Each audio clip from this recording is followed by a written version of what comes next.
I'm curious as to what role clothes and outfits play, and more specifically, obviously latex and leather seem to be a very common theme, at least in terms of clothing and attire.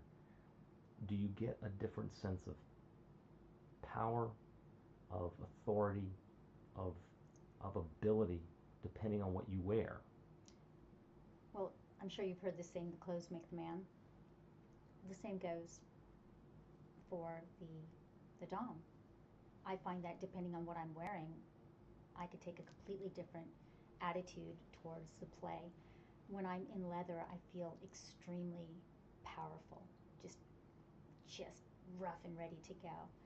And I really enjoy being a lady, so that's one of those things that it's kind of fun for me because I get just get into that kind of idea of the whip in the hand and nice leather, and when it heats up, it has the most intoxicating scent. Leather, love it. Latex, it is so much fun. It's very constricting, so you'll feel the blood pounding through your body. You almost feel your heart pounding, out of your chest. It's such a different feeling. Just the slightest touch on your body feels like it's a second skin. So different feeling. So for me, it is a different kind of play. Sometimes I think of it a little bit more raunchier and kinky, a little less of, than the leather. You also have to treat the latex a certain way. So there's a lot of implements that you can't use with it. So you have to be a little bit more creative, makes you feel kind of slinky and kind of naughty. So So very, so you're wearing a beautiful dress. You have a wonderful hat and a veil. You have a certain persona that you have created around your around your brand, around who you are. right.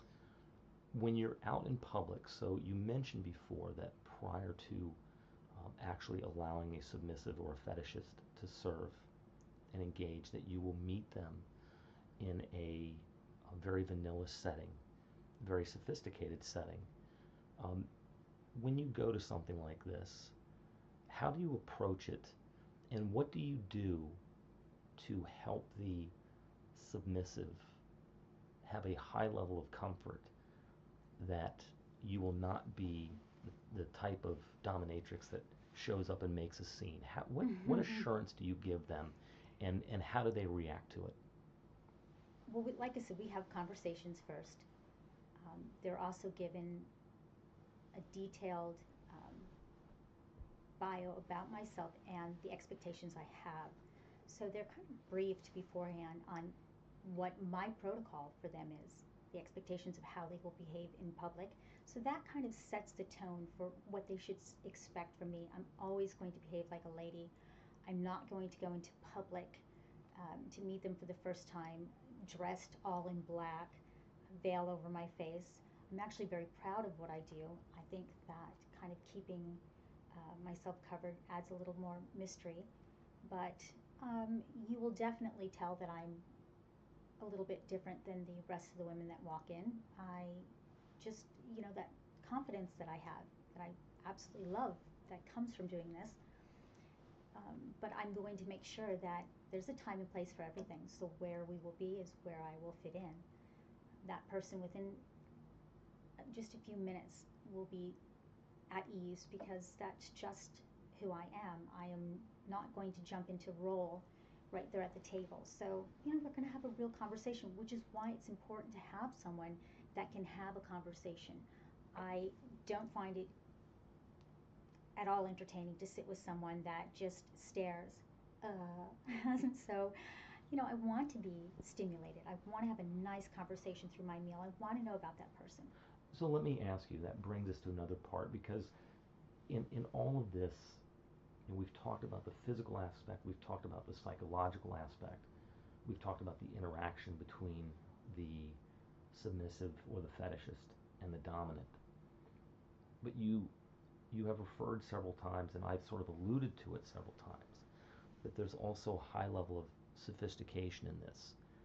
So, do you believe it important to understand the world around you? Do you find it important to be able to discuss any number of topics with the submissive?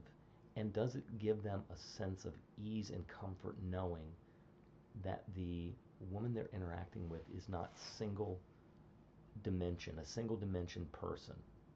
How do they feel about that?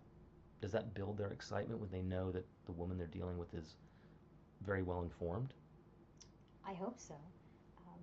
So far, the type of individuals that I've interacted with, it seems to work for them. Once again, I am also handpicking the individuals that I'm going to work with. It's not a call me up and see me Friday process. So we are going to go through, quite a few stages. I have an assistant that you're going through first, just vetting process. So by the time you get to me, I'm pretty sure that you're going to have what it takes to keep me engaged, and I'm going to be able to do the same. And it just, the type of individuals, it lends itself to understanding what's going on in the world. And I want to know that you read something other than a tabloid magazine. Let's have a conversation about it. That's really very interesting, and I think that that's probably one thing that is certainly underserved in this community. You see an awful lot of people that, as I mentioned before, pick up a whip, pick up a crop, and call themselves a dominant. I'm also curious, going back to something you said earlier about the role of a submissive and a dom and the crossing of, of that realm, going from dominant to being submissive to somebody. Do you find that the aftercare that you give a submissive goes past the experience itself? That is, um, once they're out of the room and they've Right. gone back to their space, You're do you, giving away all my little trade secrets here. do you find it important though to keep up with them? Absolutely. And I'm going to start charging myself $1 for every time I say absolutely. I do, because I want to have a connection. Now, that doesn't work for everybody. I know some others that when you're done, you're done. I enjoy that connection. I want to know what's going on in your life as much as you are willing to share. I have some that um, I've helped them through times of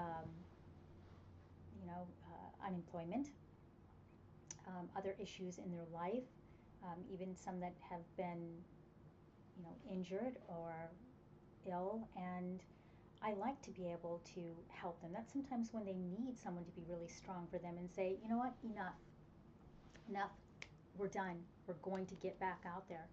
I also have a requirement that people that I work with take care of themselves. I really enjoy fitness. I believe that we are a reflection of one another, so if you think you're going to show up in a pair of sweatpants and sneakers, you're sorely mistaken. Um, and if I think that there's things that need to be um, changed about you physically that you're capable of, I absolutely will demand that of you. You mentioned fitness in this, and you obviously stay in very good shape. We've got about 2 minutes left. I am curious as to what your fitness regimen is and how important it is in the lifestyle that you have. For me, it's very important because I like to look a certain way. I think that we reflect one another. Even things that I wear, many of these items are purchased from my submissives for me. They like to see that the person that they're with is well cared for.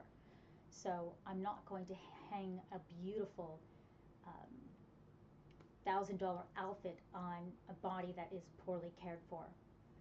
Even my hair, thank you, Submissive M, is taken care of. So I think it's really important to, I go to a fitness class every morning, usually a boot camp, so don't start looking around everywhere to every boot camp trying to find me.